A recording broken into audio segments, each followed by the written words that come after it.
Okay guys, we've got a bunch of products here at First Man. We've got our men's lifestyle supplement, which is everything that a man needs on a daily basis. We've got our natural diuretic supplement, Defined, which allows you to get an angular face, removes all the water, especially good for summer.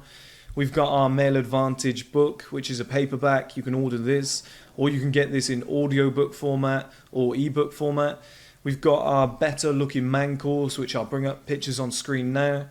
And we've got my personal diet plan and fitness plan in ebook format. On top of this, guys, we've got a body wash coming out soon, part of the testosterone friendly range. We've got men's boxers and a whole clothing line coming out soon. A whole bunch of products, but for now, let's get back to the video that you actually wanted to watch.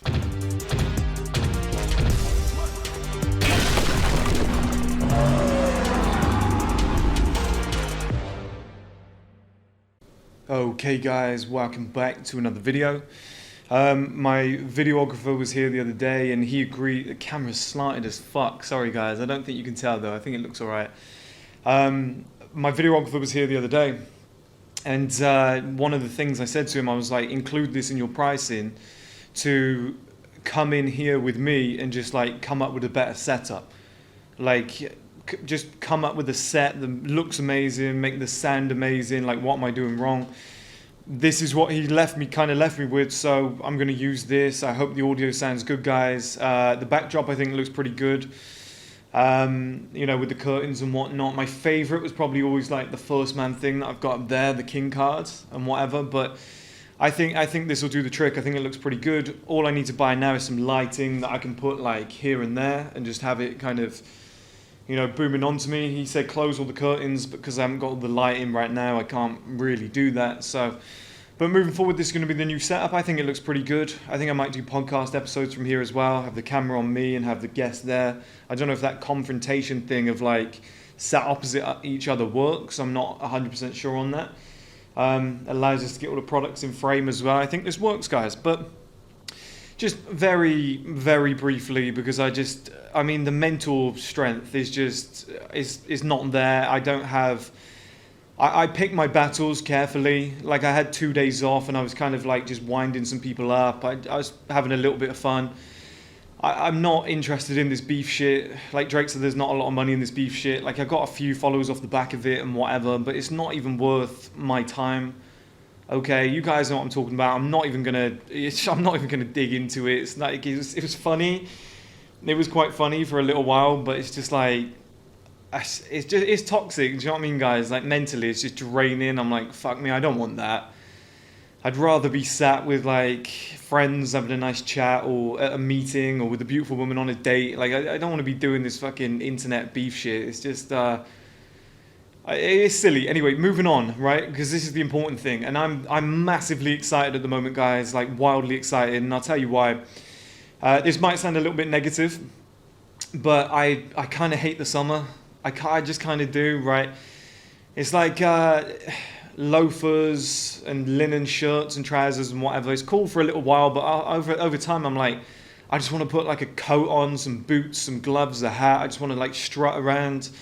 I want to walk around with like, this is actually a warm like green tea, vanilla, cinnamon latte that I've put together with some custom ingredients. But I can't wait to like grab like a warm cup of tea, something like this, walk around. It's freezing cold outside. I think it's the Viking in me. I think that's where it comes from. But you know, unless I'm on a beach, or unless I'm in like Miami or something like that, like the UK in summer just sucks. I don't like it at all. It's all sticky and, you know, all your clothes are just stained from sweat patches. Like it's just not the one, man. Like the hat, like the bins. Okay, I've got a bin over there. I don't have a proper bin. I actually threw it out, give it to some homeless guy. And that's the thing. People are like, oh, you're a bad person and stuff like that online. It's like I'm literally trying to get this homeless guy into a house at the moment, and I tell nobody. Obviously, I've just told everyone now, but I probably won't film it. Do you know what I mean? And you know, I've got bins just there, and they could be there for 24 hours. I just put stuff in the bin, I take it out most days, like every 24 hours or so, I just take it outside. I find it's easier than leaving it in a bin, and then you get lazy and keep piling it up. So it can be there 24 hours and it stinks. And it's just like, the heat is just atrocious. You know, everything just rots 10 times quicker. Like the food in your fridge just doesn't stay cool. You've got chicken, it looks like it's sweating after like a day. I don't know, it's just something inside of me, it just loves winter, okay? And that's why I'm excited, guys. And that's kind of what this video is going to be about, okay? It's going to be a long one. I might title this like Chris Sturmy podcast, okay? So this is going to be a podcast with me, interviewed by me, like when they did Joe Rogan interviewing Ro Jogan. I don't think I'll chop it up and edit it in such a way, but it's Chris with a C interviewing Chris with a K or something like that. Second man interviews first man. I just think it'd be quite good to like outlay what I did from when I really started this business about 19, 20 years old until like today's date. And I'll show you what I did, what it took to get to where I am, all the steps along the way. And then I think I'll tell you guys about the future, what I'm, streaming platform, which is wildly exciting. And I need to really explain that because people think it's like a freedom of speech platform. It's not, it's so much more than that. There can be an element of that in it, but that's not what it's about. Okay, it's gonna be like the Hollywood of the men's industry, the UK, whatever. Like I'm gonna really attack that. And I'm gonna go through all the products, like my future, what I want from the next 10 years, because I turned 30 yesterday. And obviously I've spoken about the male advantage so much. I just thought it'd be really, really good to outlay to you guys like here's the male advantage, here's me living through it. I've reached it, here's the future moving forward and whatnot. And I just thought it'd be quite good. I didn't want to make it yesterday. I was knackered yesterday. I was really tired from all this, like, it's mentally draining when fucking 50% of the UK population is shouting and screaming at you and sending you DMs and shit like that. But it is what it is. There's some massive benefits that have come from that too. It's part of the game, okay? But let's get into it, okay, guys? We're gonna close this door. That's what we're gonna do. Right, there we go. So what we're going to do is we're going to outlay the last kind of 10 years of my life, okay? Which, fuck, like what a long video. But I think I can do this from memory quite easily, guys. And I think it's going to help a lot of you young guns out there that are like, shit, you went through a lot of stuff. You went through a struggle. Like, I didn't realize that happened to you. It seems like the best time ever to say, look, reflection on this decade, what's the next one going to hold? It's going to be fun, okay? So where does it all start? So all started, I was, I lost my best friend in a car accident at 18. And I was a bit of a fucker back then. I was going out drinking 3-4 nights a week. I was just like driving. I was one of those guys driving his car at like 1,000,000 miles per hour. I was a bit of a dick, chasing women. That was like the whole aim of my life. Just fuck women, get drunk on the weekends, all this shit. And my best friend died in a car accident when he was 18 and I was 18. And it just humbled me in a way. I just kind of sat there and just went, fuck, like life could end. It can all just happen out of nowhere. And I just remember thinking to myself, I've got to do more. I have to do more. I was like, this isn't enough. And it was just like this trigger that just hit me in the face like a ton of bricks. And I just stopped and went, I don't know what I'm going to do. I'm not going to make it as a footballer anymore because I got a bunch of injuries. And I was like, well, I'm going to just become like a personal trainer. I was like, fuck it, this is what I want to do. So I started up my own personal training business. And I was like, I just watched the film Hitch with Will Smith. It's a funny film. And I was like, I could be like a dating coach. I was like, I can get in shape, personal training, dating coach. I was like, fitness, whatever. Which is quite funny because it's really resemblant of First Man, but it's just like, it was a bare bones version of it. So I kind of got like stuck into that, had a bunch of local clients. I was doing a pretty good job, but the one thing that I got quite annoyed with is like you train a client, you're really disciplined, and then on the weekend you see them coming out of a pub, drunk, falling over, eating a kebab. And it was like, why am I doing this, man? Like what? How am I ever going to get great testimonials and whatnot if the people that I'm working with aren't working the same, level as me? And I was just like, I'm not feeling this anymore. And it was limited and I ended up hating training because I was, we were training everyone all day. You're like, well, I don't want to train myself because I'm fucking sick of the gym. So it was really hard to like stay in shape and whatever. And like, it's a tough one too because it's economies of scale. And that's when like, for the first time, it really hit me that like, number one, nobody was going to sign up to my how to get women thing because I was just some young 18-year-old kid who was able to get women who were also 18 when we were going out drunk on a weekend. There's not a lot of skill in that, right? Okay. But number two, I was like,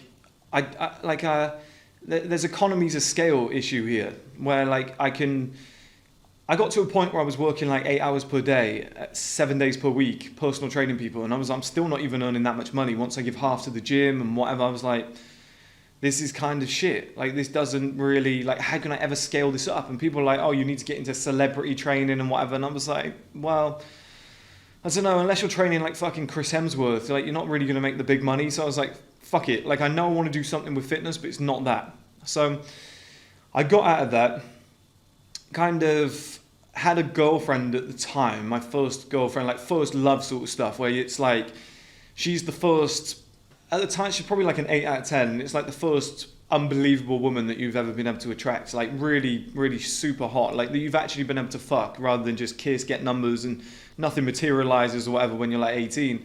But she was like the hottest woman I'd ever had in my life. And I was like, I've kind of got my own personal training business. I'm not making that much, but I was making like £300 a week, you know, living at home with mum, it was okay. And, you know, I had probably the hottest girlfriend in the area, and I was like, that's not bad. You know, I was driving, I had my own car and whatever. So it was like, yeah, like my best friend died and it sucked, but I was like on the recovery. I was like, things could go well here.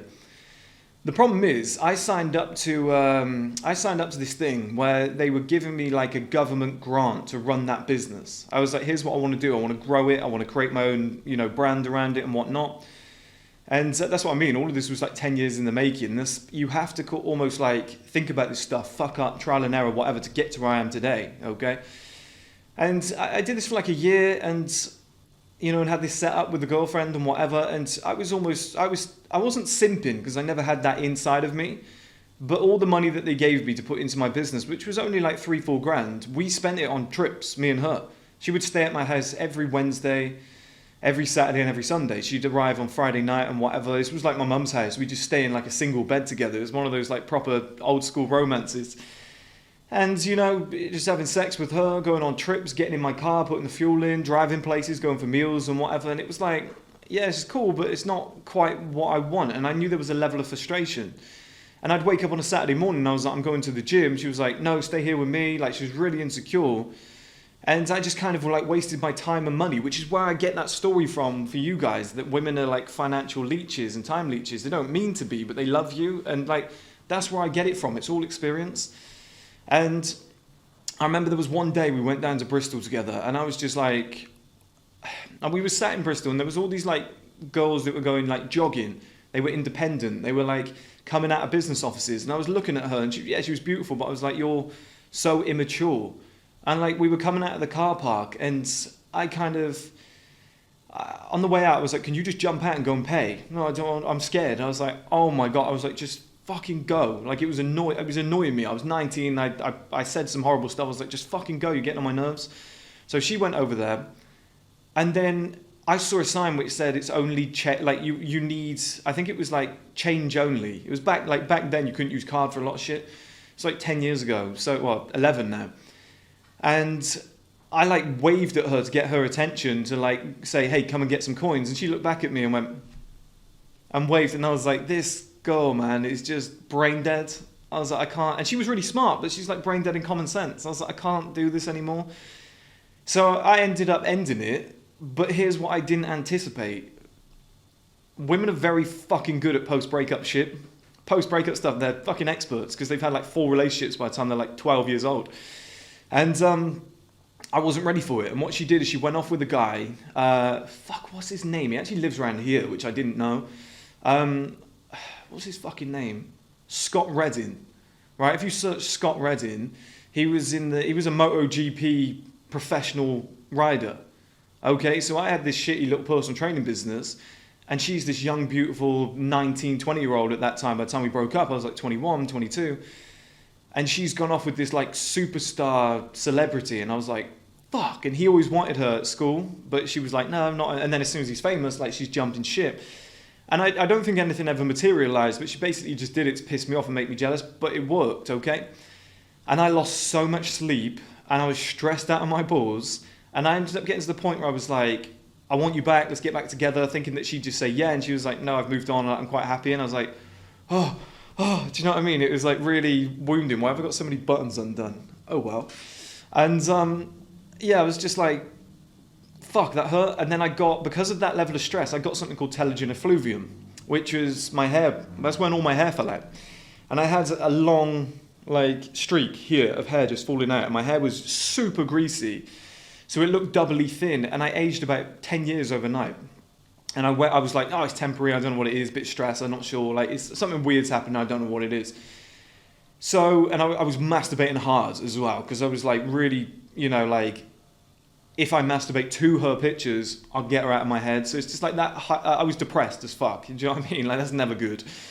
So I went to train a personal training client, and she looked at me, family friend, and she went, "What the hell has happened to your hair?" She was like, "You've literally got a hole in the middle of your head." And I was like, "No, I know. Like, it's not. Like, are you serious? Because I see it too." She was like, "Yeah." I was like, "It'll grow back." It never did. This went on for like 2 years. I was struggling with it mentally, and in the end, it's just, like it went this way. It just started going outwards, and in the end, I was just like, I was shaving it down to like a 4, then a 3, then a 2, then a 1, and by the time you guys saw me on camera, I was like pretty much bald. Okay, so that was that part of the story, and that stressed the bollocks out of me. And I remember at that moment, like when like 6 months later, I kind of like got to grips with things, got my head around it, and shout out to Sean Russell from Menprovement. He was the original, like what me, Hamza, everybody does now. Like Sean Russell was one of the originals.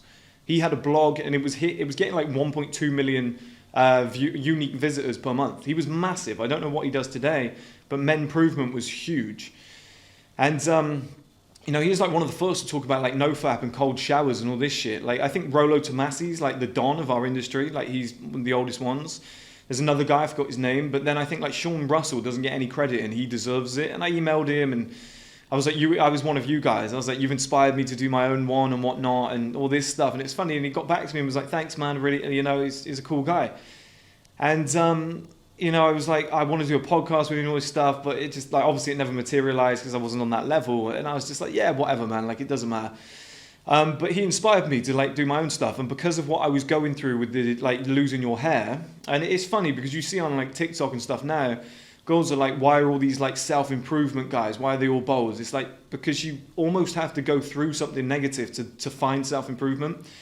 And that's what I did. I was just like, okay, I'm just going to self-improve. I'm just going to go out there and find... I was searching like how to become a better man, how to become an alpha male, how to, stuff like that. I just wanted to be better. I was like, maybe it was me, maybe I wasn't good enough. And it put me on the path to becoming who I am today. And I became obsessed with being the perfect man. I wanted to be like David Gandhi, but 10 times richer, and just be that guy that girls are just like, wow. So I started wearing like waistcoats and going out on like nights out on my own and just sitting at bars and trying to act like James Bond. And I was studying I did a 2-year body language course, which is, if you guys are wondering, I've got certificates and stuff. I'll post them at some point. I've done it before, but I'll post it just before the course comes out, because people are like, what do you know that I did a 2-year course in it? It was a course from home, but it was still a course that I got graded on by an expert, so I still passed it. And I did a course on relationship transactional analysis because I was trying to do the Hitch thing. But I almost think I did that to like get my head around like why she didn't want me back and stuff like that. It was like real confusing times. And that's how it all started. And I got to about 22 years old, and I started my website, and it was called menselfimprovement.com. The less said about that, the better. I thought on the nose, people are gonna search the fuck out of that. Like, who's not gonna be able to find that? And the people around me were like, yeah, it's brilliant. Do you know what I mean? Like, families gassing you up, but it was rubbish. It was rubbish. And the website itself was trash. I was probably getting like 8 views per year, right? And then I met this guy. I met this guy on a night out in Cheltenham, actually. It was me and 3 of my friends, and I was dressed in like a waistcoat. I was looking pretty good at the time. I still had hair and whatever and like whatnot, but I used to put flour in my hair to like buffer it, and it made it look really thick, and I was like, okay, I'm getting away with this, like it's gonna grow back soon. I was like, yeah, the hair's back, it's growing back and all this shit. And I met this guy, his name, I won't reveal his name, but he was probably the biggest influence ever in my life. And he ran a Twitter page called I Like Girls Daily. A lot of people know it, a lot of people don't, but it was great. And back then, like, he was like a celebrity. He had like 1.8 million Twitter followers. He wouldn't like post his face often, but occasionally we'd be places and people would be like, hey, are you the guy that runs, it's really cool. And he'd have girls like Anna Cherie, Summer Rae, like messaging him and calling him, can you post this, can you post me? It was like really like mad to just get him involved in that. And he took us under his wing, and he was like, I was skeptical of him, first of all, but my other 2 friends met him, and then he was like, I really want to meet your other friend. He seems like he was business minded. And then two of us really hit it off with him because we had our own businesses and stuff like that. So it's like me and my best mate and then like him. And he said to us, he was like, come over to my house and we'll work on some stuff. So he got a hold of my business. He was like, I love what you're doing. You could be the face of the brand. And there was another website back then. There was this Asian guy, a white guy. There was like two Asian guys and a white guy. I can't remember what they're called for the life of me. But they were doing like online fucking courses on like how to get women years ago. Like there's some OGs of this industry that have all been forgotten that like laid the path out for who we are today. That's the thing, I'm old as fuck. So like I remember all of this. I can't remember their name. I wish I knew the name because a lot of you would be like, I remember that. It's three guys, they were doing online courses. It was something Go or something like that, I don't know. But they were making a fuck ton of money. They were making like 4 million per month. It was insane. Because back then guys were really desperate and they didn't have Tinder or Match or anything like that. No, actually, they did have Match because that's how my friend was making his money. He put a link up for a subscription model on Match, and loads of guys that were signed up to I Like Girls Daily signed up, and he was getting reoccurring subscription, commission. He was making like 30, 40k per month, which was back then was amazing. And he took us like under his wing, and he redesigned on my website. He introduced me to like WordPress, and he like really improved. I had a Wix site, and he introduced me to WordPress. Paid like 250 quid for this website kind of template and whatnot, and said to me, this is what you need to be doing, this is the articles, this is the way we're going to frame it, this is the way we need to do it, and gave me my, as I've told you guys before, my kind of like quality exposure, okay, and then a small form of reinvestment exposure, like putting money back into the brands, but he really showed me quality exposure of like what level your products need to be at, and like the different systems that were out there. And I was like, okay, I'm learning a lot of this guy. He then took us to Paris. I've explained that story before. We had the craziest 2-3 days of my life. And that really opened my mind to like what was possible. It was a Wednesday. We were at a Kanye West concert with only 297 other people there. The Kardashians were there, like literally 10 meters away from me. We went into his club afterwards. He must have dropped like 3 grand in a night. We were like fucking doing press ups under the Eiffel Tower at like 4 a.m. Got some Algerian girl's number, met her for a date the next day. Her dad was like a billionaire. It was just nuts. I was like, fuck, the world is massive. I need to get out there and live in it. And it was just like my exposure, and just all this shit just popped off. And, then we moved to Toronto. So we moved to Toronto for 2 years, and we were like, right, let's all go out there. We got this plan. Let's build our businesses. It's going to be great. The first year was really good. We were all like best mates. We were going out, getting drunk all the time. We were all similar. By the second year, I kind of like had a change of heart where I was like, I don't think anything's growing here. I was like, I need to knuckle down. I need to get up at 5 a.m. Like I want to be that top guy. And this guy's already kind of made it financially. I was like, but I want my own shit. Like he was paying for everything in the first year. Second year, he was like, you guys need to become self-sustainable. And I was like, I know, I get, like, I want it too. So I was like trying to force the business forwards, and I created a bunch of courses and stuff like that. And I was trying to sell some stuff. And it was like my first venture into like how to make money online, like ebooks and stuff like that, and courses and whatever.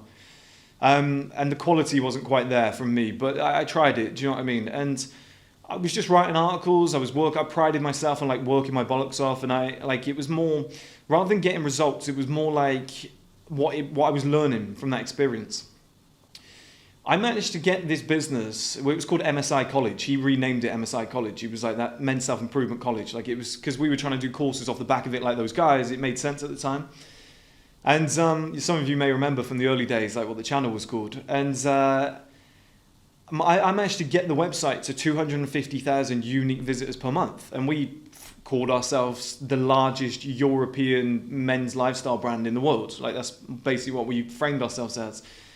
And I was getting brands to pay me like £250 to advertise their shoes, their products, whatever on the website. We would do like a brand, we call it as brand spotlight. Me and my friend, he was helping me with it. And we'd get like all these images and lay it out and say like, put it on the website. And these brands were getting good results off us, making sales and whatever. I managed to get to a point where I was making like £8,000 per month at like 24 years old. And I was living in Toronto, and I was just fucking just roaming around the city, just dating girls, just fucking girls. I was like, this is heaven. This is what I want. I was going to the gym. And my life just became very different to like my two friends who were out there. They wanted to go and get drunk most nights, go out and drink till 5 a.m, discuss business ideas.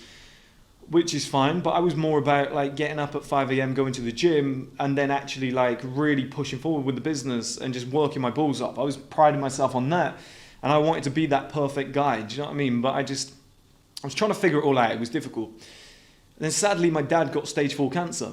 And I was like, I better fly back to the UK. I want to see him. I was like, I'm not enjoying it here. I was staying with this girl, and she was like, I love that woman to this day. Like at some point, I will put a stupid amount of money in her bank account, because when I was making good money, but when my 2 friends moved out, I was like, I have to pay all these bills myself now. Like they went and moved somewhere else, and I was like, well, because me and my mentor fell out, and I was like, I'm gonna have to go somewhere, but I can't. I was like, I don't really know the market. I don't really know what to do. And she was like, you can live with me for free if you want to. And I was like, wow. So obviously, like I was fucking her, and that was kind of like what she was getting out of it and whatnot. But she was like such a lovely woman. She was way older than me. She was like 29. I think she was 29 years old, and 30 years old at the time. But she would like go to work, a high level finance job each day, and I'd just sit in the house, go places, like work on the laptop. And I was like, this woman's amazing, man. But it got to the point where I was like, I have to go home. I'm not doing anything here. I was like, I want to push forwards. And this was the biggest problem, is I took 2 loans out. I took a gigantic loan. I took a 5K loan, and then I took a 7.5 grand loan. And then I had some previous debts from the business. All in all, it was about 30,000, okay? But I was like, hey, the business is making 8K per month. And the reason I took those loans is to speed everything up. I needed some money for some projects. I was like, well, I want to stay liquid. I want to keep my money in my bank account, because I was spending quite a lot. I was like, I want to keep money in my bank account, use other people's money. That was almost like my logic. I don't know why I did it to this day. And I was like, I can accelerate, get a videographer and film all these projects. And this was right at the end. So I filmed all these projects. And then my friends that I was out there with got friendly with this guy who I was filming projects with. And all of a sudden he just ignored me and just like had all the footage that we filmed. I funded everything. I must have dropped like 7,000-8,000 on these projects. And he just like kept all the footage and never messaged me. I can never get hold of him. And I was like, wow, like what the fuck was that about? And then he started working with them, and I was like, oh, okay, like it was the weirdest thing. And I had to fly back to the UK. Just before I went back to the UK, my mentor said to me, look, things have gone a bit wrong between us, blah, blah, all this stuff. Like came in the room just before like he left. And he was like, but look, man, you just like, I don't want to leave you like hanging, whatever. I've been your mentor up to this point. Like you should back up your website. And I was like, yeah. And I didn't know how to do it. And I was like, well, what harm can it really cause? So he made a backup of the website. But at the time he knew that I was changing from MSI College to First Man. I was making this transition, and I spoke about how I needed to like transform the website. I needed to like, migrate it over and like change the whole brand and everything, and like change what we were doing over to this new domain and whatnot. And I didn't really know what I was doing, but I was like, okay, like you can do a backup. So I flew back to the UK, said bye and whatnot, and just like said bye to this girl and like stayed in contact for a little while. But I just knew it wasn't sustainable. I was kind of wasting her time. We still speak today and whatnot, very rarely. But like if she ever wanted to meet up, I'd be like, yeah, of course. Do you know what I mean? It's like you've been loyal to me like that. Like of course, little lady. But I got back to the UK, was like looking after my dad and stuff like that. He wasn't that ill then, but I just wanted to see him and whatever. And I was just kind of like getting back to grips with life, and like I was like, right, I'm going to hit the gym hard now. Like this time I'm going to get in shape. And I went through like my first body transformation. I went on a bulk and I took it seriously and started tracking calories. I did put on a ton of muscle. It was really good. And I was like, oh, let's just dip in on the website. Let's do this migration now. Like my head's a bit clearer. Let's see what we can do. And I went on. I paid a guy. I said to him, just come like change the website over. Okay, and he was like, what have you done so far? I was like, well, I've wiped everything out, but it's fine because we've got a backup. I probably shouldn't have done that. But I was like, I've wiped everything out. We've got the backup. Let's transfer it over. But I was young and naive. And he looked into that file and he was like, well, it's corrupt. He was like, that file's corrupt. Like it doesn't exist. Do you know what I mean? And I was like, okay, fuck. He was like, it's just blank. And I was like, oh, so it's a dummy sort of thing. And at that moment I realized, I was like, oh no. Like I've already done I've already transferred everything over, expecting for the backup to just restore everything. And I was like, shit, that was so naive of me. And I had a YouTube channel at the time, and I was just posting a few little bits and pieces. You guys might remember my original like body language analysis videos. Some of them had like 800, 900,000 views. They were massive. Way back then when I was like 24, 25. And I went on my website, I went on my YouTube channel and they were all gone. And I was like, oh fuck. So I realized like what had happened. I was like, that was just a mass kind of purge from, I suspected it to be my old mentor. He denies it to this day. And you know what, I don't care too much anymore because, well, I don't obviously anymore because look at my life now. It made me better, it made the business better. But I was like, that just sucks, man. I was like, I got to start again. So 24 years old, just fell into the deepest depression I've ever been involved in my life. It was bad. I was like, and it's hard for me to admit this on a channel like this because I'm always talking about be tough and don't show your emotions, but this is how I know because of how it affected me.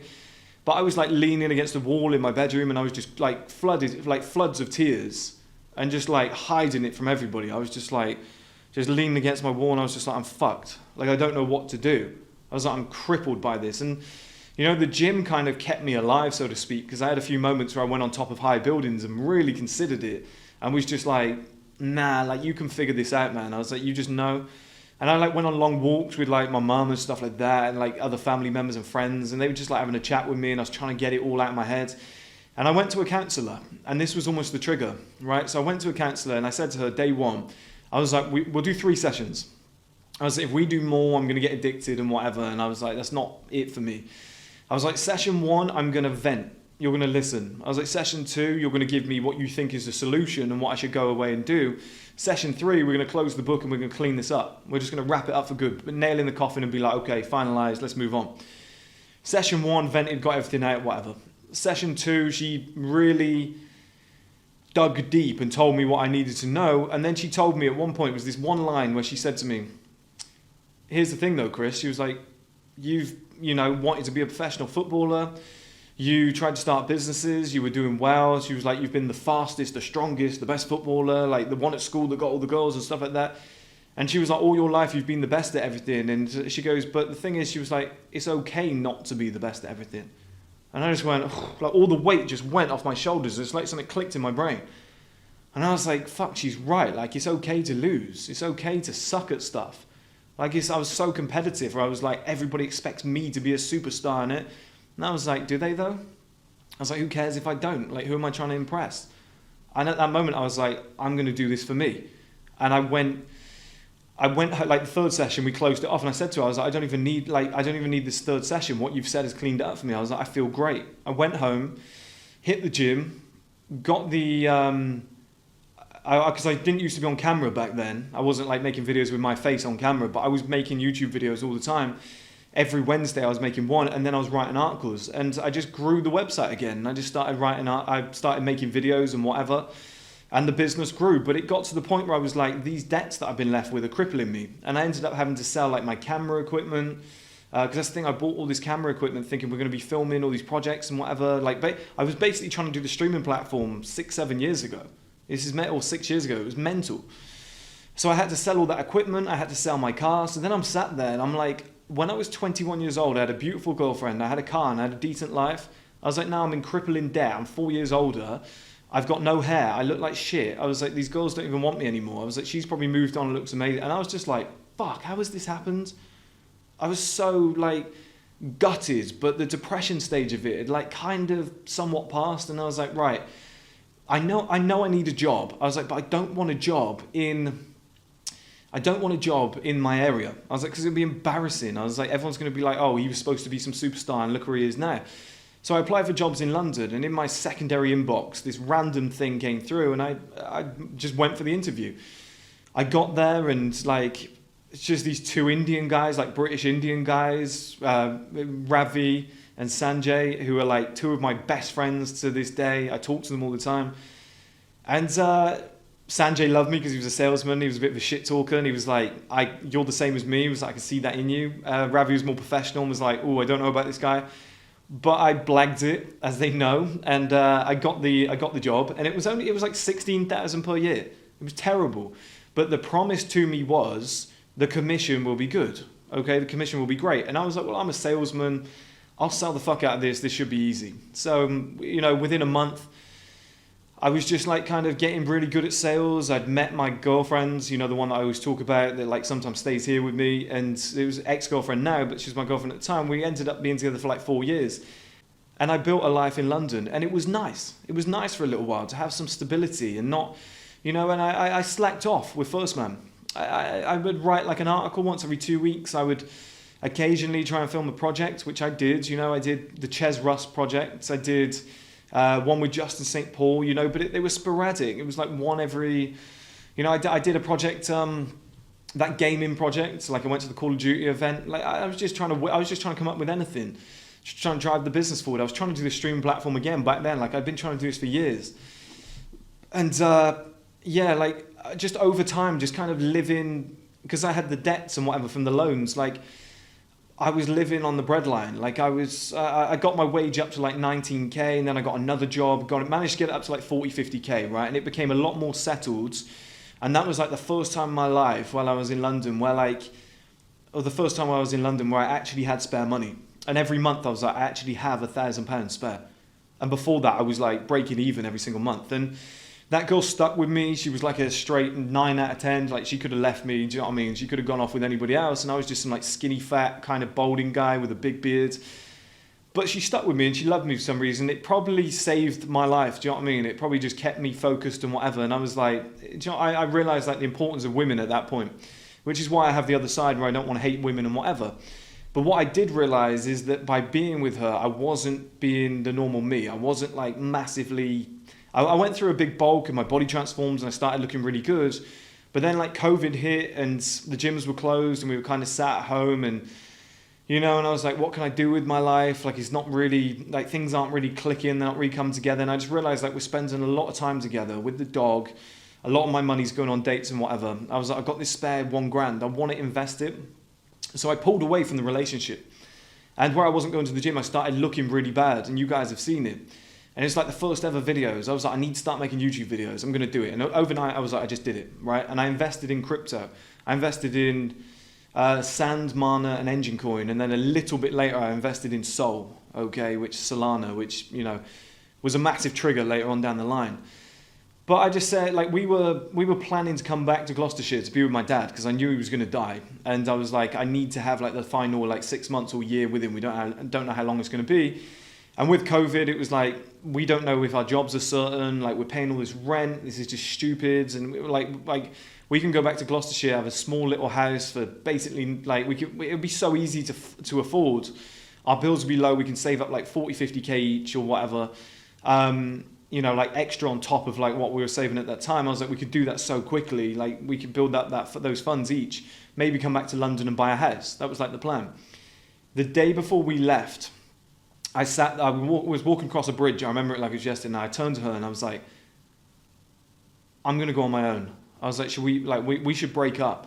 And we had a long discussion and obviously there was like tears and whatnot because we'd been together like 4 years and been through everything. And I just kind of said to her, like, I was like, I just need to do this. I just need to go to the gym. I need to, you know, just put myself back where I was before, like put myself in the best shape of my life. I need to just look better. I need to be doing like all these exercises every day, like the orthotropics and, you know, the submental stuff. I was like, I just want to be like really honed in and focused on it, get the body fat down, like, cause I'd never been like sub 18% body fat. And I was like, I need to get this down for the first time ever.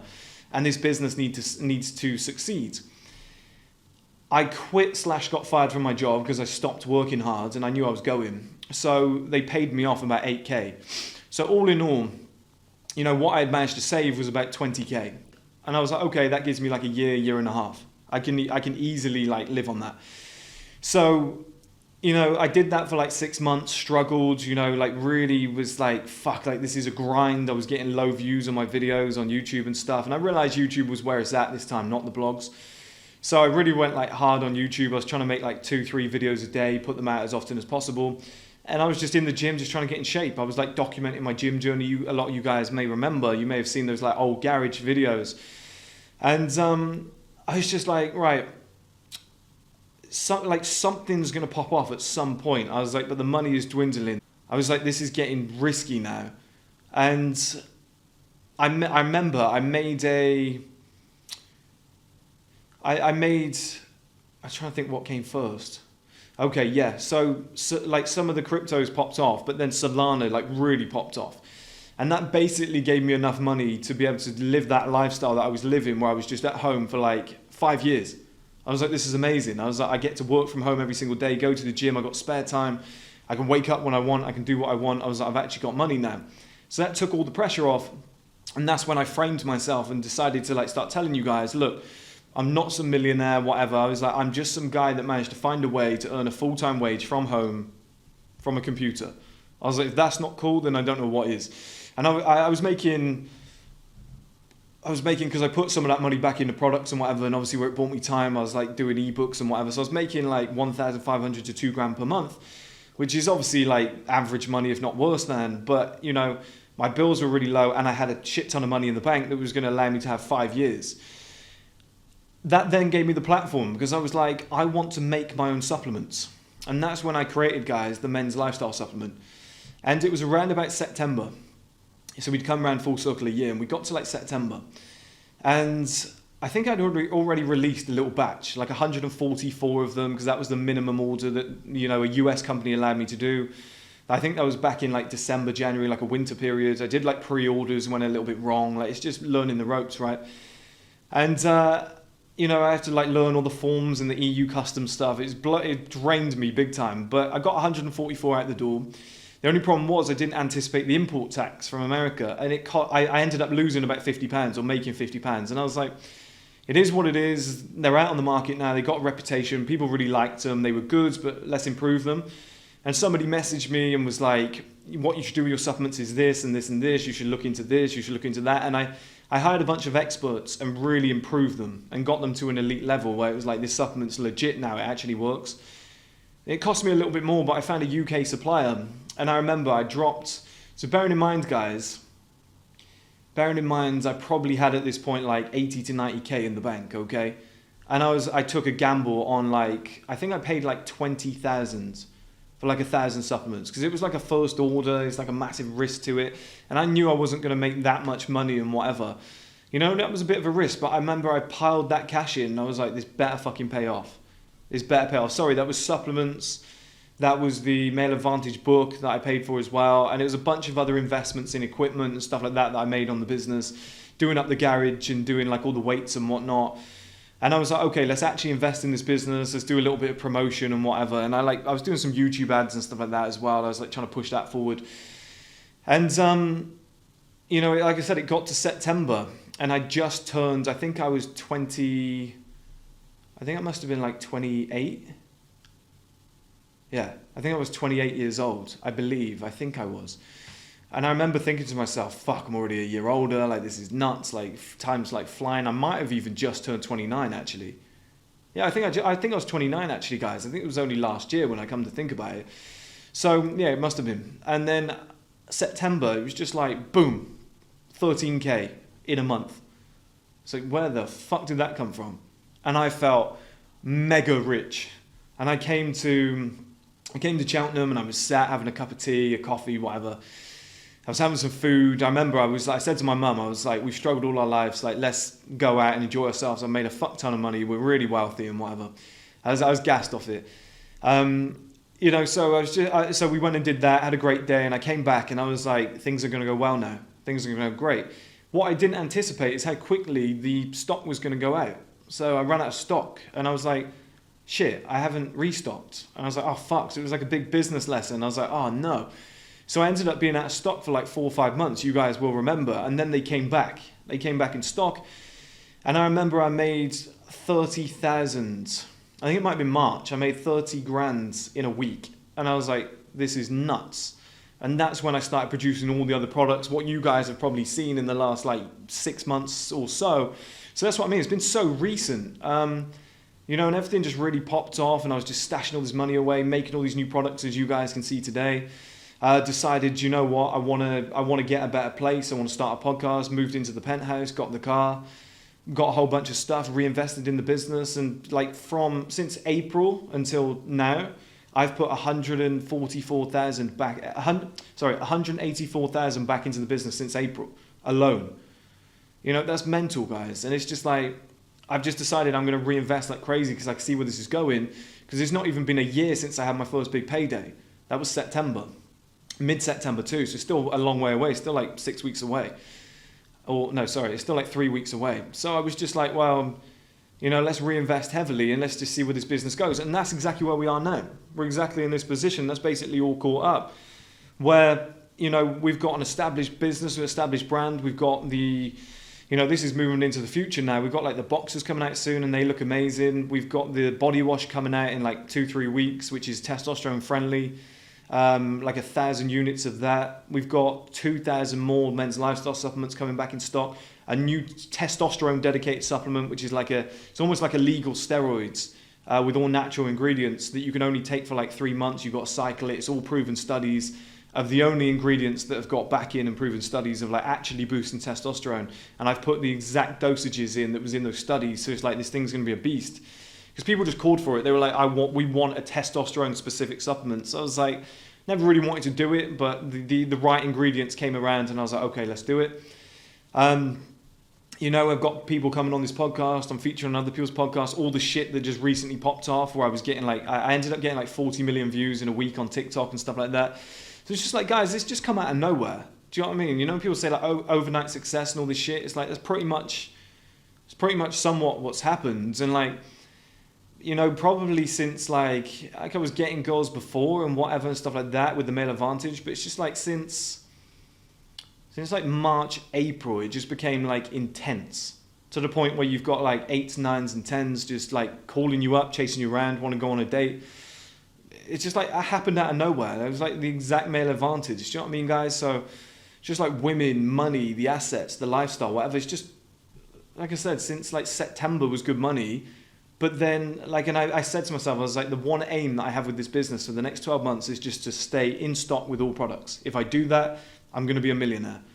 And truth be told, guys, I was telling Jack, the CEO of Testosterone, the other day, and James, the cameraman that we were all like with, you guys probably saw the vlog. I was like, I think I've been a millionaire for like 6 months because of the valuation of the business. I was like, if the business is making 60K per month, I was like, when people buy you out, what they do is they buy you on like a 2-3 year valuation of what the business earns and the assets and everything that it holds and whatever. I had the business valued at like 1.6 million based on what, it generates every single month and the products and the future scope and everything. So net worth wise, I've been a millionaire for a little while, but and I've got 2 properties, like my dad's that we're obviously selling soon. I've got like 33% in my mum's and whatever. I've got money in the bank. So when you actually like add it all up, I might be worth about 3 million, right? But I always class it on like what you've got in the bank. Okay, so it's like, God, what a crazy journey going from where I was to where I am now, and like debt free and all that stuff. I paid it all off, but like I reinvest heavily. So like I could probably have, I don't know if I'd have 1 million in the bank now, but I'd probably have like 700,000-800,000 in the bank. But in reality, I probably got like a third of that because I put most of that money back into the business. Like I said, 184,000 in April to May to June to July to August, like 4 months. That's ridiculous level of reinvestment. It's about 50K per month going back into the business, which if you're earning 60, do you see what I mean? It makes sense. So yeah, that does add up. The maths does check out. But that's basically my situation, guys. And, moving forwards, we've got, probably the biggest thing I'm looking forward to. Obviously, we've got all these products coming out and like the brand's going to be, I'm going to be like the Tom Ford of my generation where I've got all these like men's lifestyle products and whatnot.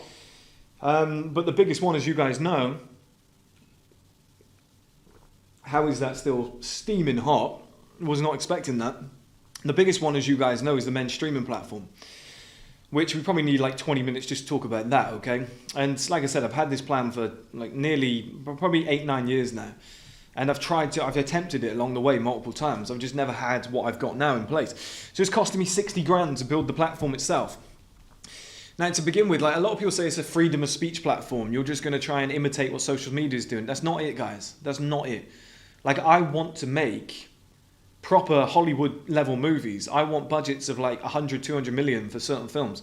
That won't be yet, and live sports, that won't be yet. It'll all be in the future. But that's what I'm aiming towards, because I look at like DAZN. You watch one fight and then you go, well, what am I paying for the next 29 days until there's another fight? And that's not even a guarantee. It might be 60 to 90 days before you actually get another big fight worth watching. So I've always thought the sports market is fucked, like especially pay-per-view. Like all you'd need to do is have like documentaries. So this is the plan. Like I want hourly content, daily content, weekly, monthly, yearly, whatever. I want that structure. Where it's like every hour you go on there, there's YouTube videos being uploaded by myself, Hamza, respected content creators that we like. You know, the likes of like Sneeko, Andrew Tate, Tristan, whatever. I don't necessarily agree with everything that those guys say. I don't necessarily 100% support their message, and we would differ on different things. What I 100% support is their right to say it, and that is what will be a feature of the platform, where these guys can come on, get a 50% commission split on however many people they sign up every single month. So they're going to generate a shit ton of money, but they're also not going to be held back. They can say whatever they like because it's freedom of speech. I might not support it. I might not like it. I might have to have a call and have a word with somebody and be like, mate, come on. Like, what's that about? But at the same time, it's like, I will defend their right to say it in the men's lifestyle industry to the death until it becomes to a level where it's abusive or something like that, and I'd have to step in. But my level of tolerance would be like here, where social media is like that. Okay? And I think, we should protect that. I also look at like Hollywood, and this is the main aim of the streaming platform. We've got Oceans with, Brad Pitt and George Clooney and whatever. Everybody loved it. Well, then they made a female one, Ocean's 8, and it was rubbish. It flopped at the box office. Okay? Like, fine, you can make your own thing, but you don't have to, like, take our thing. Do you know what I mean? Like, that's what I always think. Terminator. Everyone loved Terminator. It's now a chick flick. And it's rubbish. And it's like, you took our thing and you ruined it. Make your own. And James Bond. Oh, we want to have a Jane Bond. Why can there not be a female Bond? And it's like, look, there can be, but it doesn't mean you have to ruin ours. Like, can there be a Jane and a James simultaneously making their own films? Yeah, the James one will do it 10 times better, and it will highlight that nobody actually wants to watch Jane Bond. But it's just like, somebody needs to step in and protect masculinity and masculine media, and that's what I'm going to do. That's my main aim. So, yeah, we're going to have a lot of, content creators that we approve coming on the platform. If people make their own documentaries and whatever, you can upload them freely. It'll almost be like a platform where you can just go on, upload your file, pick your thumbnail, your descriptions and titles and whatever, and upload it yourself. And I don't even touch it. It just goes on the platform underneath your section, and people can watch your content. But I'm going to be I will upload like my content always on YouTube, but also on my own platform and whatever. I might do specific stuff on my platform.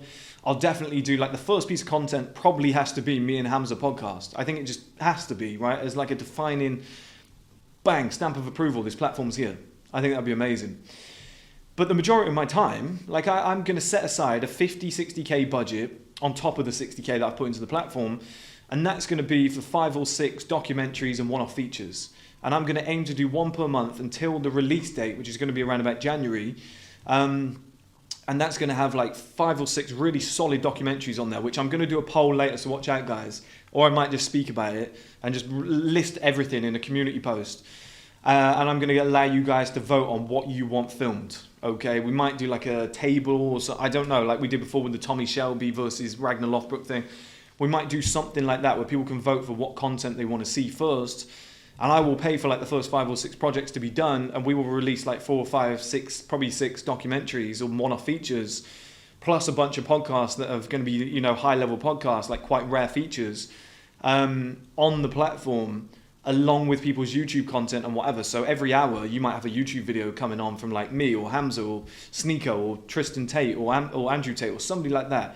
Eventually, like Jordan Peterson, Joe Rogan, that's my aim. I want the manosphere to be collective and strong together. But then every day there's maybe like a podcast, like a real big podcast with 3 or 4 high-level guys, like all of the guys that I mentioned, all on a podcast together, and that costs us like fucking 20 grand to put together, but let's get it out, okay? Might not cost that much, but you get what I mean. And then, every week we release like a documentary or a one-off feature, like Simp Society. I really want to get Wheat Waffles to present that. He might not, whatever, but... I just think that would be quite a good one. Sneeko would do a good job on that as well. So I think Hamza would too. But it depends like what people want to do. And I'll do documentaries on like different areas of life, like NoFap and stuff like that, to begin with the easy stuff, the new standards of male beauty. Then we'll bridge it out to like more international documentaries, like looking at the European Super League, the football, like the way it's trying to, tear down the Premier League and stuff like that. We'll look into like an NFL London team, like why it's never been done, like is anybody working towards this, and could this happen in the future? Like all these different like things Just all these different areas of life. You know, the Ghanaian bodybuilders who have made all the equipment themselves and welded it all together. Let's get out there, meet these guys, do a documentary with them. Jack, the CEO of Testosterone, I want him to present fight styles or something like that, where he goes around the world to Thailand and, you know, the Thai fighters, then to Brazil with the jiu-jitsu guys, and then goes to Holland or Netherlands to go and find the kickboxers and whatever, and then we go and see the gypsies who are doing bare knuckle, and we like look at all these different fighting styles and whatever and turn it into a series. That could be really cool. You know, I've got 400 ideas ready to go. And like this platform is going to have everything. So if you want to watch a YouTube video or a podcast or a documentary or a one-off feature, or eventually, which is, you know, years down the line, a series or a movie, you know, or like that's what we've created, or an existing series or an existing movie, which we will then, like Netflix do, we will bid to have that on our platform for 2-3 years. We'll get contracts and like get the rights to, you know, have Icarus, you know, the steroid documentary. We'll have the rights to have that on our platform. You know, we could get somebody like More Plates, More Dates to do like a documentary on steroids and the epidemic and like, do you know what I mean? He could host it and stuff like that. And we say to him, okay, like here's 20K for your time, 30K for your time. Like we want to hire you to do this. This is what you're going to get paid. And then he drives all the audience to the platform, gets a 50-50 split every single month reoccurring on anybody that he gets signed up. It's just like the perfect business model. You're using other people's audience, getting them stupidly paid, whilst creating amazing content that's going to help men. It's like, this is a no-brainer, right? And the reason I speak about it all and outlay all my plans is because nobody else is going to do this. Like, nobody's got the whole idea. Very few people have got the time, the financial. They're not in the situation I'm in. They haven't got my ideas, basically. So they could do it, they could make it, just wouldn't be the same. So I've never been scared about that. I've been talking about this for like 8 years. I've never been worried. And then, you know, eventually, like, The World's Strongest Man, we could film that sooner. We could definitely film that sooner. That is something that I could do in like 3 years' time. But like live sports, like pay-per-view events, like Anthony Joshua versus, let's say, Deontay Wilder. Let's say that happens in like 3 years' time. Like we probably won't have the money by then. Like there's just two random fighters you've never heard of, two youngsters that are at the top of their game in 5 years' time. They're fighting, and we're like, we want to bid for this. The Saudis are out of it. Most of the UAE are like, well, we don't really want this fight. Like, we can bid for it. And then we're like, okay, it's like, we're now like a pay-per-view channel. Like, you don't have to pay extra. You just sign up monthly and you get that too. So the sports can almost be like a lost leader, but it gets people funneled in. We do a little contract with the UFC because I've always thought the way they air the UFC to British audiences and stuff like that is terrible. Like, you could easily have it like it airs at 9 a.m. for the British audience. Do you know what I mean? Like, you don't have to have it live, so they can wake up in the morning and watch it as if it's, do you know what I mean? They have the option of doing that. And it's like a non-spoiler version, so they can just wake up in the morning, bang, watch it at 9, it's on a repeat. I just don't know why that's a problem. So it's like we can get a contract with the UFC eventually and just be like, we will air it on the platform, you'll get paid, we'll do a 50-50 split or whatever, or something, do you know what I mean, guys? Where everybody gets paid fairly. There's so much that we can do. Like, we can do... There's so many sports that millions of people watch that aren't aired. Do you know what I mean? So the potential there is massive. And then eventually I want to be, because I think this is the biggest budget, it's going to be like gaming films. Like, I want to do a Halo film, like a proper film. Maybe a series. I know they've done one, but it didn't really catch fire, did it? You know, and I want to make a movie, like a Saints Row movie. Like, I had a massive history in video games. I love it. And I've always thought, why has a film not been made about that and that and that and that? And I was just like... Yeah, I know the budget would be like 100 million to make some of these, but so cool, isn't it? And that would be like the 7-8 year plan, like live sports, video games, like video game films, like massive, massive high budget movies and whatever. And I just think we could become almost like the Hollywood of the UK. I think we can establish that somewhere, somehow. You know, I think we could pull that off. So that's the long-term plan, guys. That's basically the 10 years getting here and the 10 years beyond this. But I think one thing a lot of you will notice is the compound effect of male age, where like my growth was very like slow and choppy, you know, and it even dipped back down and came back up slightly. But then from like 28 to 29, it was like that. And then 29 to 30, it was like that. And I can already see it. From 30 to 31 is going to be an astronomical jump. I'm not going to recognize myself in 6 months' time. I don't think so. 12 months' time, I'm going to be like, fuck, like we're living on a different stratosphere here. That's what I think. I even think we're recession-proof. I really do. I think based on the business model, the things that we're doing, the pricing strategy that we have, I think we're still very recession proof. So, there's that. And that's why I'm reluctant to hire a ton of staff, because I can see like something's about to happen in the next year or two. And I just kind of want to get this platform built, kind of, stay underground with it. And in worst case scenario, if we need investment, somebody would look at that and be like, well, everyone's at home, a lot of people are unemployed, $7.99 per month, like that's probably what they're going to need. But like as always, guys, from the start, I just want to be the bridge between who you currently are and who you want to be. I want to bring a lot of that stuff to your attention. You've never been to Paris Fashion Week. Fine, we'll go and film it. We'll bring it to your face. We'll bring it to your optics. Like, here it is. Here's what goes on behind the scenes. We could do like a Dragon's Den type of show where people can come on and pitch men's lifestyle product ideas, movie, series ideas, documentary ideas, whatever, and we can bid for them off you, and then that gives you an opportunity as the audience to get paid. We might do a way for you guys to get paid off the platform as well in the future, maybe via crypto. I've discussed this multiple times. But this will be a safe place for men without being a breeding ground for hate. And, I want to raise the next generation of like masculine, respectful gentlemen who want to be successful, who have got high testosterone. I'm fully aware this will, it's hard to say, but I'm fully aware that this will probably result in my assassination at some point. Because this is like the anti-agenda, do you know what I mean? But at the end of the day, guys, like maybe I'm being stupid and too extreme there. Maybe I am, guys. Maybe I take that back. But it's a risk. I think you'd all agree on that. It's a risk with what you see is happening right now with like Tate and Sneeko and all these guys. It's obviously a risk because it's like, well, they wouldn't have a slice of the pie. They wouldn't be able to control it. It's hidden behind a paywall. Stuff like that. So it's just like, there's not a lot you can really do. We would own it. We would I very much think I might have to end up moving somewhere like Romania with the Tates. For tax purposes, that'd be fantastic. But number two, so that, we're not kind of getting attacked all the time. We're not, the platform's not being attacked and like, we've got our own servers and like everything's been, we've got our own base somewhere. Do you know what I mean? Like it's going to have to be almost like a military operation at some point, because I think it might get that big and it won't be, they won't be able to control it. I don't plan to sell it either, guy. I think I'm going to be a billionaire off this, but I don't plan to sell it.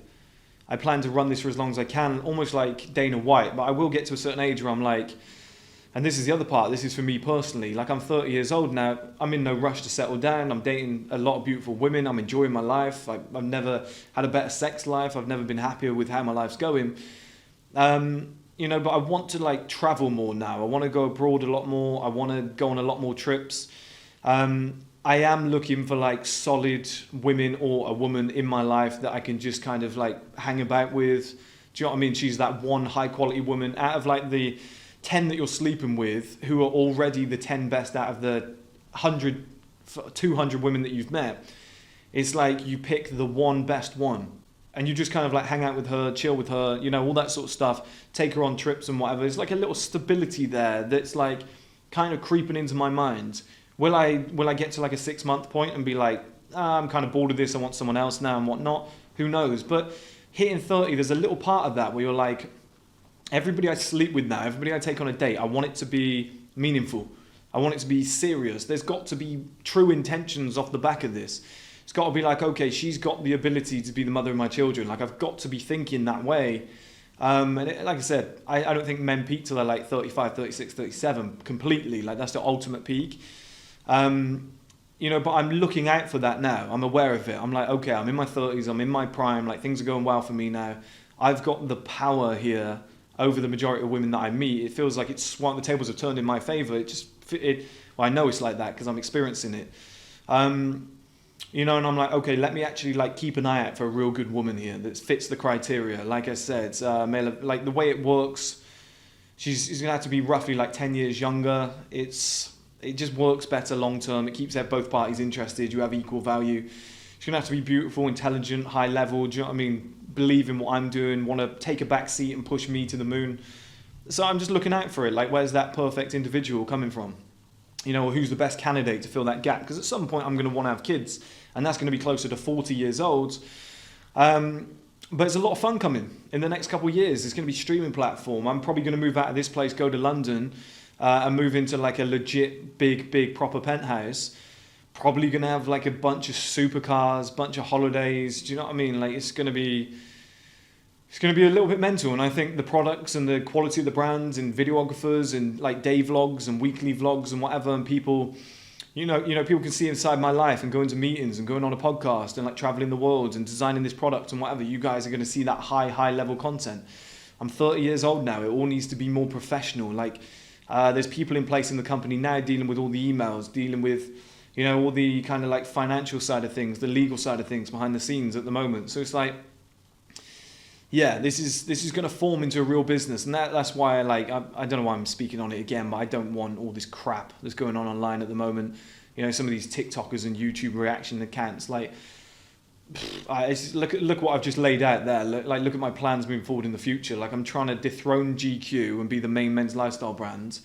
That's why I've always called it First Man, not Chris Sturmey. Do you know what I mean? Because it's like, this is a brand. This is something I've always planned to do in the future where I can step back, go and have kids and whatever and settle down and live a different lifestyle.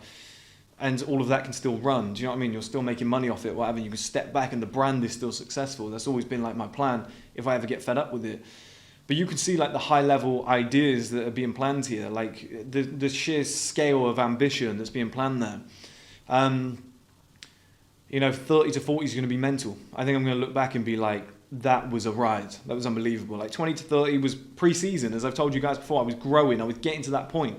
It wasn't until I was like 11 months away from being 30 that things really kicked off big time for me. Do you know what I mean? Where it was like, wow, this is life changing now. Like the crypto thing was cool, but that money was coming down. Whereas like the monthly liquid money coming in, which started at like 13K and is now at like 60K per month.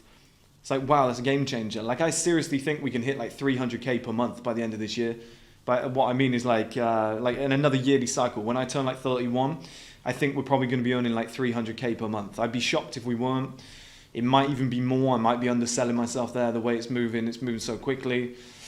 But yeah, just professionalism and higher level stuff, and just me moving more into like, even more so into the entrepreneurial thing, and like more like a Gary Vee lifestyle, like Ryan Serhant. That's the type of content you guys are going to see from me. I'm still going to do stuff like this and do podcasts. I've actually got one on the 8th of September, which should be cool. But like, yeah, moving forward, it's going to be more professional. It's going to be all the top level shit. It's going to be streaming platform. It's going to be documentaries. It's going to be like a whole team of people. Weekly vlogs where you guys are seeing me fly around the world and meet people and do a podcast and work on this product and whatnot. And just like see behind the scenes, and like you can listen into our meetings and what we're planning, and all that sort of shit. That has to be the future, okay, moving forward. So I hope that helped, guys. It's a nice little reflection for me, because it's almost just like, you did it. Do you know what I mean? I did. I've done it. I'm successful. I made it in life. Do you know what I mean? I went from nothing to something. So got to give myself a pat on the back there, but I'm not reminiscing for too long. I've relaxed a little bit this summer. I'm going to London next couple of days. I'm just going to enjoy myself, relax and whatever, like dates and stuff. I just want to like do a little bit of sightseeing, eat some food, whatnot, and then it's self-improvement September. It's going to get colder. It's nose to the grindstone, and the work for the stream platform starts on the 1st of September too. So guys, it's going to be nuts. September's going to be crazy. October's going to be crazier, and then leading up to like, because I'm going to stay here for like 6 months till March. Leading up to like March is just going to be non-stop every single day. Something new, something this happened, that happened. It's going to be chaos, it's going to be mayhem, and I love it.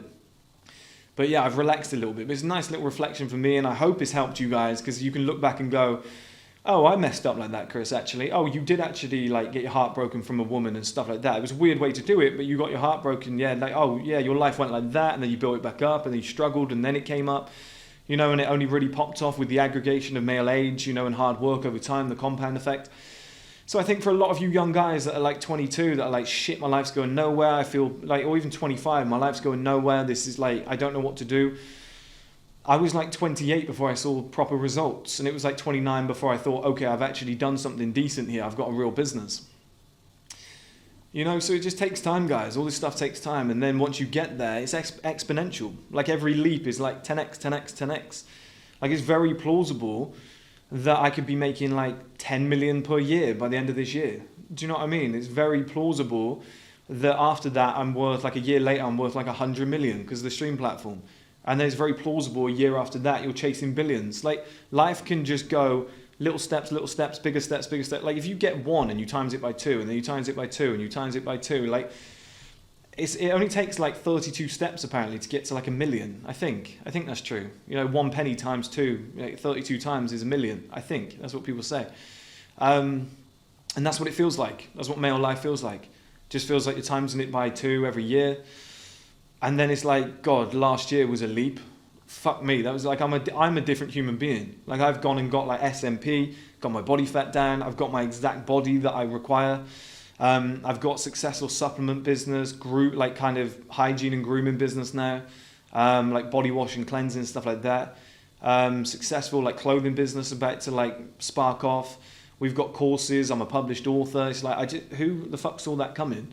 You know, like short form sponsor the channel occasionally and stuff like that. So it's just like,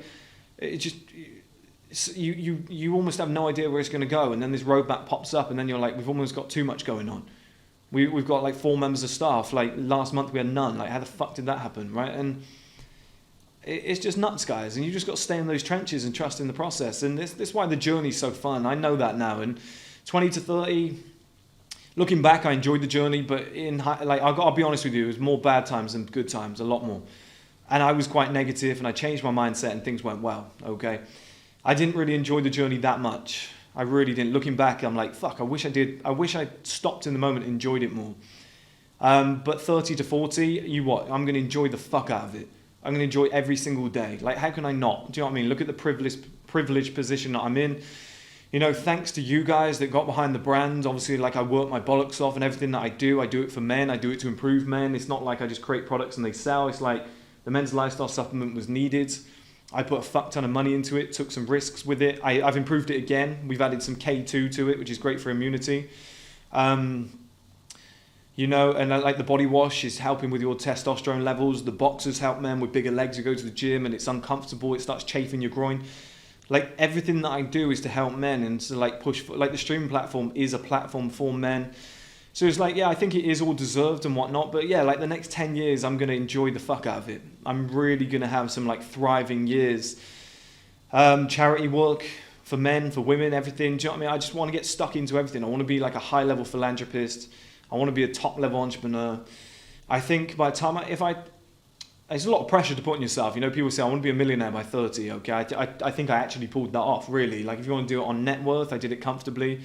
And I guess it counts because all the money in the bank account would have been up to $1 million, pretty close to that time. I could have forced it. Do you know what I mean? I could have forced it and sold something and been like, hey, look, I've got $1 million in my account. But net worth wise, you know, I did hit $1 million. So it's like, okay, well, that was pretty good.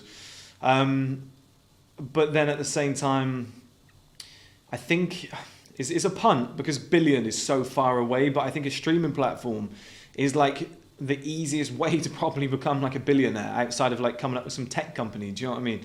Like, if we're putting live sports on there, it's like, that's a subscription model. Like, you get to the point where you're just making, you know, 20 million per month and you're like, well, we're going to be billionaires regardless at some point here. Like, this could be sold for a shit ton of money. Like, it's going to get pretty close and it's only going to grow. It's a retention growth model. So then you get to 50 million per month, 100 million per month. So like, it's a long 10-year plan. But basically what I'm saying is I think I'm going to be a billionaire before I'm 40. And that's my aim. And here's the thing. If I fuck up and I fail, I'm still going to be worth like 50 to 100 million. And that's fucking amazing because that's another level of life. And that's when you'll see me, late 30s, go, okay, guys, thanks for everything. Okay, guys, I did it again. Okay, guys, thanks for everything. You know, this was amazing. I helped all of you lot. I helped 2 decades. I helped 2 generations of men.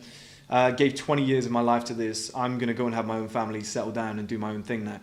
I'm going to get behind the scenes. I'm just going to go and travel the world, enjoy myself. I've got all the money in the world. I fancy a new project now. Or I might be like, fuck, we've built something monumental here. I want to see where this goes. And I just love being the brand artist and just sitting at the top and just conducting everything. I can live anywhere in the world. I can do any project my mind chooses. We're hosting a live sports event. I can get stuck behind that. We're going to start First Management at some point, which is going to be like a which is going to be like a sports agency. It's going to be like an agency for actors and stuff like that, because they're all going to be on the streaming platform. They're going to be our own athletes and stuff like that. Like, we're going to need that at some point. You know, so the scope for this is enormous, but you guys better believe, like, little distraction in the last few fucking weeks and days and whatever. It's been chaos with TikTok and YouTube and whatever. All publicity is good publicity as long as your product's good. Mine is solid. So, you know, it's all stupidness. You guys know me. Like, it's just, I was playing around for a little bit and whatnot, but I've got to be honest with you, I don't fucking like it. It's toxic. It just gives me a weird taste in my mouth where I'm just like, this isn't high level entrepreneurship. This isn't what I should be doing. I just spat everywhere. This isn't high level entrepreneurship. This isn't, you know, what I should be doing in my life. This is low level crap that I shouldn't even be entertaining it. I shouldn't even be responding. And from this point onwards, I will never respond to one of those again. You know, if fucking KSI called me out and was like, I want to box you, I'd just be like, yeah, that'll be it. I'd just be like, yeah. Or I'd just message him privately and be like, yeah, let's do it, man. Like, let's get it going. You know, something like that. But, you know, I don't like this whole internet shit. It's not really for me. Social media, the internet in general, is not really for me. I'm more old school, behind the scenes. If I don't like you, I'll punch you in the mouth. You punch me. You know, we shake hands afterwards and have a beer together. I'm a more old school man. So yeah, it's not really for me, guys. So moving forward, you better believe, like with me, it's going to be nothing but professionalism, nose to the grindstone. I've been distracted this summer, which I knew I would be. I said I planned this 2-3 years ago. You guys remember the videos. I just wanted before 30 to enjoy my life a little and cash in on a little bit of this. So I've done that. But moving forward, I'm probably going to put like another 250, 300,000 into this business before March, which means that like a total investment in this business is about 500,000 to 600,000 since it began.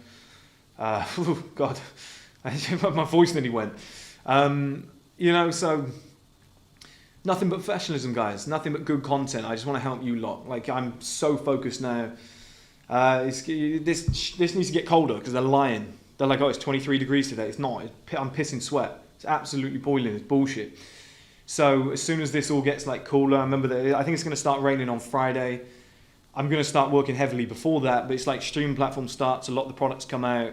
Friday it starts raining, it's going to get cooler again. I've got a bunch of people coming on the podcast. I'm going on people's podcasts.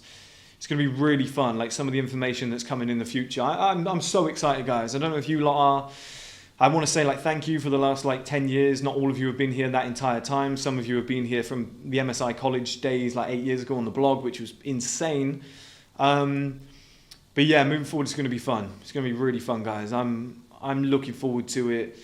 I've never been this excited to like get to winter and like get my head down and start working. So, you know, it's going to be the best version of me. I'm going to try and follow up with the ideas that I promised you all those years ago with the streaming platform. I feel like I've done all the others. I've followed through on my promises. So streaming platform is needed. It needs to be delivered on now, you know, and yeah, it is. We need 100% effort here. So it's just like September 1st. I'm just gonna go to London, enjoy myself for a couple of days, and then September 1st, you know, with this cooler weather and everything that comes with that. Yeah, it's gonna be relentless stuff. It's gonna be relentless. It's all first man. I want to go back in my cave again. I want to just kind of just go behind the scenes, and just kind of get on with my shit again, like I had been doing all those last few years, and just, you know, just do what needs to be done. Just do the work, you know, that solid 7, 8, 9 months of hard work, just getting your head down, just doing what's necessary, and then coming out the other side of it and being like, okay, let's enjoy summer for like 3 months. Let's go out there, let's enjoy ourselves, let's travel a bit. You know, it's necessary, but it's like, this is probably the biggest year of my life coming up now, and it's probably the biggest 7-month periods in this company's history. I don't think it will ever be bigger than this. This will be era defining for the men's lifestyle industry, you know, so it's going to be fun, guys. Appreciate everything, and I'll speak to you all soon. Thank you.